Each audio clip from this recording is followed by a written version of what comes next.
తుల వృషభయోర్భృగు. తుల వృషభాలకి శుక్రుడు అధిపతి. ఈ శుక్రుడు దశమంలో, బుధుడు కూడా ఉన్నాడు. రాహు షష్టంలో 6 ఉన్నాడు. ఈ రాశికి 3 గ్రహాలు. రాహు, బుధుడు, శుక్రుడు బాగున్నాడు, మిగతా గ్రహాలు బాగాలేవు.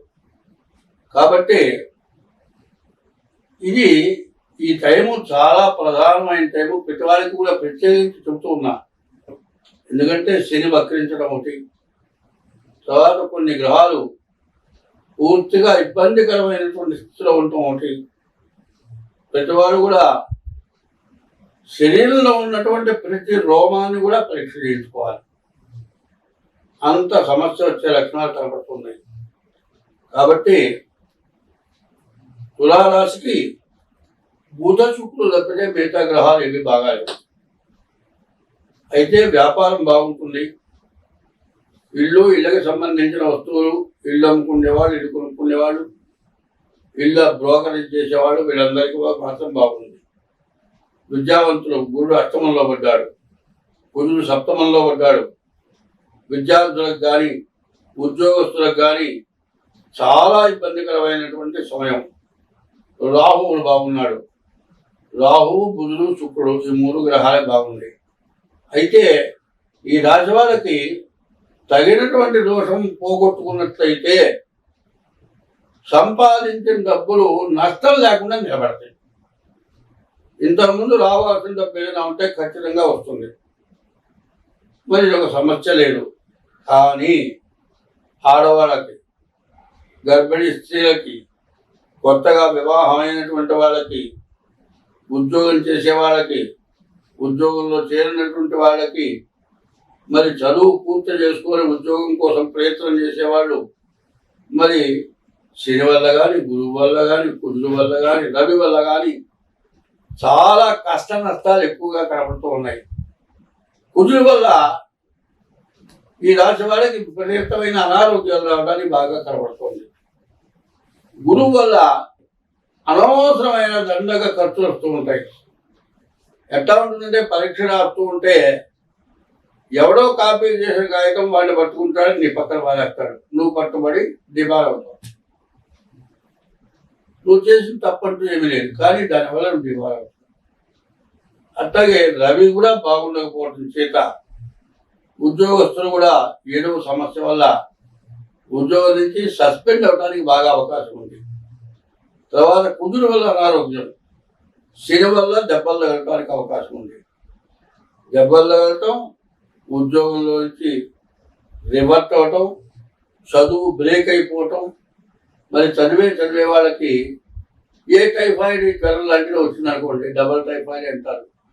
1-2 నెలలు చదువు ఆగిపోతే మరి ఆ సంవత్సరం చదువు మొత్తం పోతుంది. ఇది ఎంత ప్రమాదం చూడండి. మరి కుజుడు సప్తమంలో ఉన్నాడు. ఈ కుజ సప్తమ దోషం ఎంత ఇబ్బంది పెడుతుంది అంటే ఆడవాళ్ళకి సంబంధించిన వ్యాధులు రావడానికి ఈ రాశి వారికి బాగా అవకాశం ఉంటుంది. దానివల్ల విపరీతమైన నష్టం. కుజాష్టమ దోషం వల్ల చదువు కానీ, ఉద్యోగం కానీ, విదేశాల్లో ఉన్నటువంటి వాళ్ళు ఉన్న ఉద్యోగాన్ని పోగొట్టుకొని మరి బతకలేక, అక్కడి నుంచి తిరిగి రాలేక, అక్కడి నుంచి రావాలి అంటే డబ్బులు దొరక్క, అక్కడ ఏది పని దొరక్క, ఇక్కడ తల్లిదండ్రులు ఏదో డబ్బు పంపిస్తారని ఆశపడితే వాళ్ళు ఎటువంటి డబ్బు పంపించలేక, పిల్లల్ని చూడలేక, తల్లిదండ్రులకి తిండి దొరక్క, అంత దూరం కష్టపడి ఖర్చు పెట్టుకొని చదువుకొని అక్కడికి వెళ్ళి వచ్చిన ఉద్యోగం పోయి ఇక జీవితం దుర్భరమైనటువంటి బతుకుగా అవుతుంది. అటువంటి వాళ్ళకి మీ యొక్క దోషాలను పోగొట్టుకుంటే మళ్ళీ పాత స్థాయికి వస్తారు. అట్లా కాకుండా తల్లిదండ్రులు మీరు అప్పులు చేసి అక్కడి నుంచి తిరిగి వచ్చేసారనుకోండి, మళ్ళీ అక్కడ ఆ పోయిన ఉద్యోగం మీద వచ్చారమంటారు. అప్పుడు పోవడానికి మీకు డబ్బు ఇబ్బంది అవుతుంది. అటువంటి ఇబ్బంది లేకుండా పోవాలి అంటే ముందు మీ గ్రహశాంతం చేసుకోండి, మీ జాతకం చూపించుకోండి. ఎప్పుడు కూడా సూర్య నమస్కారాలు చేయండి. ఈ రాశి వాళ్ళు ప్రతిరోజు కూడా శివాలయానికి వెళ్ళి శివాలయంలో చండీ ప్రదక్షిణ అంటారు. ఆ చండీ ప్రదక్షిణ 11 సార్లు చేయండి.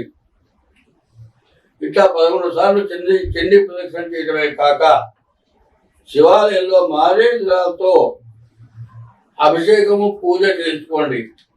శివులకి బియ్యపు రవ్వ పంచదార వేయండి.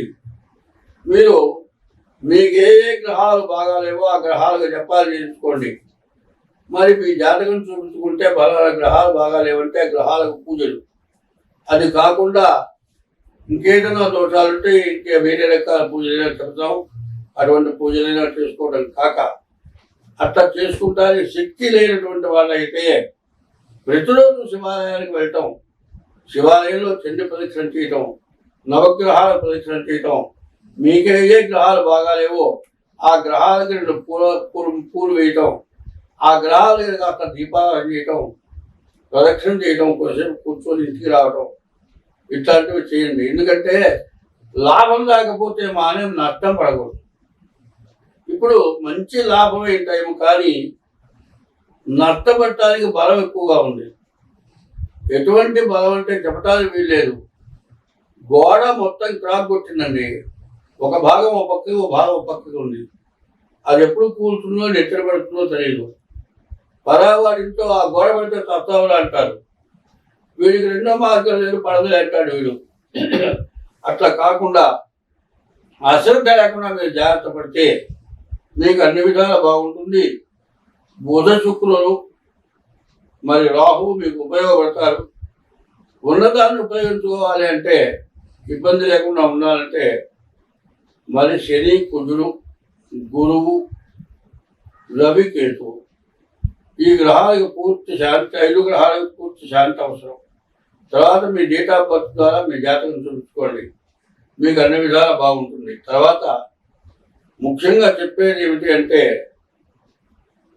మరి గోరు పుండుట సెప్టిక్ దాకా పోయింది.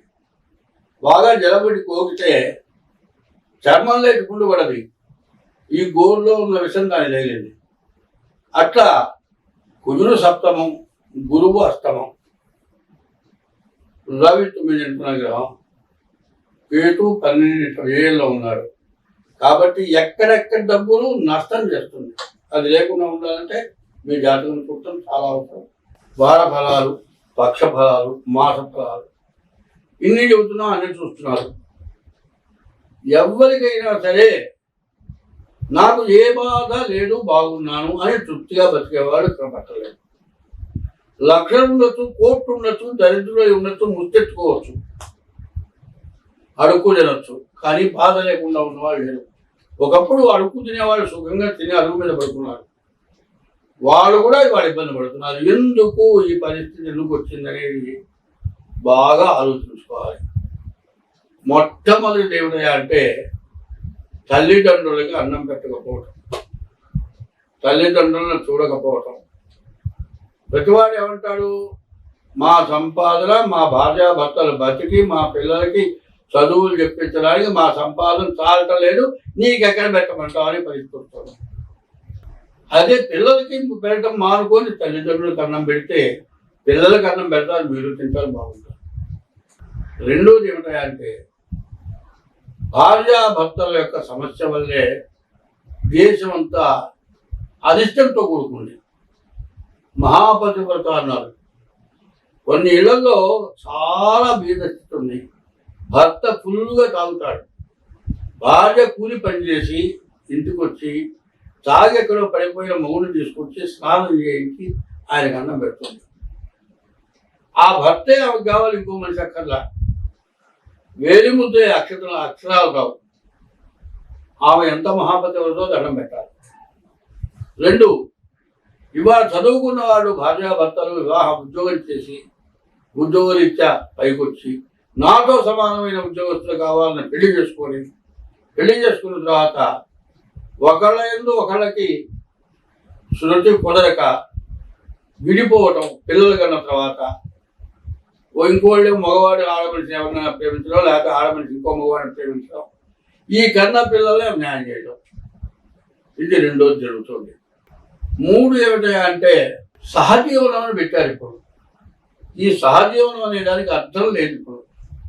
ఒకప్పుడు ఇతర దేశాల్లో లిమిటెడ్ మ్యారేజ్ చేసుకున్నారు. ఇప్పుడు రాను రాను ఎట్లాంటి పరిస్థితి వస్తుందంటే అమ్మోయికి నాకు పెళ్లి వద్దు అనేటువంటి పరిస్థితి ఆడవాళ్ళలో మగవాళ్ళలో వస్తుంది. ఇది ఒక పెద్ద పాపం. రెండు తల్లిదండ్రులకు అన్నం పెట్టకపోవడం ఒక పెద్ద పాపం. తర్వాత చదువు సమస్య కాదు కావాల్సింది, భార్యాభర్తలకు అనుకూలత కావాలి. నాతో సమానమైన వాళ్ళు కాదు. ఒకడు సంపాదనా పరుడై రెండో వాడు ఉద్యోగం చేయకుండా చదువు లేకుండా పెళ్ళాన్ని ఆఫీసుకు పోయి తీసుకొచ్చి ఇంటికి తీసుకొచ్చే ఆఫీసులో వదిలిపెడుతూ సుఖంగా బతుకుతున్న దంపతులు ఉన్నారు. కానీ 199 వివాహం అయిన తర్వాత సంవత్సరం 2 సంవత్సరాలు కాగానే కోర్టుకెక్కి విడాకులు రాక మళ్ళీ వివాహం చేసుకుంటానికి కుదరక పిల్లలు అన్యాయం చేస్తున్నారు. వివాహం చేసుకున్న తర్వాత సంతానాన్ని కన్న తర్వాత ఎన్ని సమస్యలున్నా భార్యాభర్తలు విడిపోవటం ధర్మం కాదు. దీన్ని పెద్దవాళ్ళు సపోర్ట్ చేస్తున్నారు. ఇందువల్ల చాలా నష్టం జరుగుతోంది. కాబట్టి మగవాడు పరస్త్రీ వ్యామోహం, ఆడమనిషి పరపురుష వ్యామోహం మానుకొని ధర్మబద్ధంగా సంసారం చేసి పిల్లల్ని బాగు చేయవలసిన అవసరం చాలా ఉంది. మనకు గ్రహాలు బాగున్నాయి, జాతకంలో నీకు ఈ గ్రహం బాగుందయా, ఈ మహర్దశ బాగుందని చెప్తాం. ఆ మహర్దశ నీకు ఉపయోగపడలేదు. మరి ఈ గ్రహాలు ఉపయోగపడే పరిస్థితి రావాలి అంటే నీ ప్రవర్తన మారాలి. నీ ప్రవర్తన మారితే ఏ గ్రహం అయినా నీకు అనుగ్రహిస్తుంది. అనుగ్రహం ఆగ్రహం రెండు ఉన్నాయి. నీకు అనుగ్రహం కావాలంటే, నీకు బాగున్న గ్రహాలని ఉపయోగించుకోవాలంటే నీ ప్రవర్తన చాలా అవసరం. నీ ప్రవర్తన ఎట్లా ఉంది అనేది ఎప్పటికప్పుడు పరీక్షించుకోవాలి. దొంగతనం చేసేవాడు వాడికి తెలియదు కదా నేనే దొంగతనం చేశాను అనుకుంటాడు. కానీ నువ్వు చేసిన దొంగతనం నువ్వు అనుభవించక తప్పదు. కాబట్టి నీ ప్రవర్తన వల్ల నీ గ్రహాలు నీకు ఉపయోగపడట్లేదు. కాబట్టి ఏ గ్రహం వల్ల నువ్వు బలం పొందాలన్నా ఆ గ్రహాల యొక్క అనుగ్రహం పొందాలి. ఆ గ్రహాల యొక్క అనుగ్రహం పొందాలి అంటే నీకు 9 రంధ్రాలు ఉన్నాయి ఇంట్లో. ఈ 9 రంధ్రాలు పనిచేయాలంటే 9 గ్రహాలు పనిచేయాలి. ఈ 9 గ్రహాలు పనిచేయాలంటే ఏ గ్రహం ఉపయోగపడుతుందో ఆ గ్రహాన్ని ఉపయోగించుకోవాలి. ఇంకా దాని నుంచి చెడు గ్రహాల నుంచి తప్పించుకోవాలంటే దానికి తగిన దోషం పోయేటువంటి మార్గాన్ని మీరు అనుభవిస్తే అన్ని విధాలా మీకు మార్గం దొరుకుతుంది, అన్ని విధాలా బాగుంటుంది.